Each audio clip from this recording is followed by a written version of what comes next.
পরিবেশের ভারসাম্য রক্ষাকারী বৃক্ষকে মাতৃরূপে আদর ভালোবাসা দিয়ে বড় করে তুলতে হবে। শনিবার রাজধানীর বাণী বিদ্যাপীঠ উচ্চ মাধ্যমিক বালিকা বিদ্যালয়ে বৃক্ষরোপণ কর্মসূচিতে যোগ দিয়ে ছাত্রীদের প্রতি এই আহ্বান জানান আগরতলা পুর নিগমের মেয়র তথা বিধায়ক দীপক মজুমদার।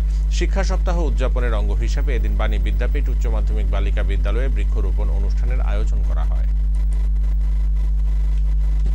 জাতীয় শিক্ষানীতি চতুর্থ বর্ষ উপলক্ষে সারা দেশের সঙ্গে সারা রাজ্যে এবং আগরতলা শহরেও বিভিন্ন শিক্ষা প্রতিষ্ঠানের বিদ্যালয়ে 7 দিনব্যাপী গত 22 জুলাই থেকে শুরু হয়েছে প্রোগ্রাম। আজকে এখানে বাণী বিদ্যাপীঠ বালিকা বিদ্যালয়ের 6ম দিন। আজকে বিভিন্ন কর্মসূচি 7 দিনব্যাপী বিভিন্ন কর্মসূচি নেওয়া হয়েছে। তার মধ্যে আজকে ড্রয়িং কম্পিটিশান এবং বৃক্ষরোপণ, তারই অঙ্গ হিসেবে আজকে আমরা বৃক্ষরোপণ করলাম। তো আমার বিশ্বাস যে যারা স্টুডেন্টরা আছে তারা বৃক্ষরোপণের গুরুত্ব সম্বন্ধে অনুধাবন করবেন। গাছ আমাদের জীবনে কতটা প্রয়োজনীয়, বর্তমান এবং আগামী প্রজন্মের মানুষের সুস্থভাবে পৃথিবী থাকতে গেলে গাছ রোপণ করা অত্যন্ত প্রয়োজনীয়। পরিবেশের ভারসাম্য রক্ষা করে বৃক্ষ। কাজে আমাদের প্রধানমন্ত্রী বলেছেন যে একটি বৃক্ষকে নিজের মায়ের নামে রোপণ করার জন্য।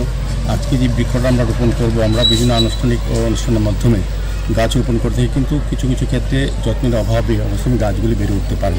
সেই কারণে প্রধানমন্ত্রী বলেছেন যে গাছটা আমরা রোপণ করব, যেই করবেন তার মার নামে যাতে রোপণ করা হয়। তবে মাকে যেভাবে আমরা শ্রদ্ধা করি, ভালোবাসি, যত্ন করি, ওই গাছটাকে তদ্রুপ আমরা করবো। সেই কারণে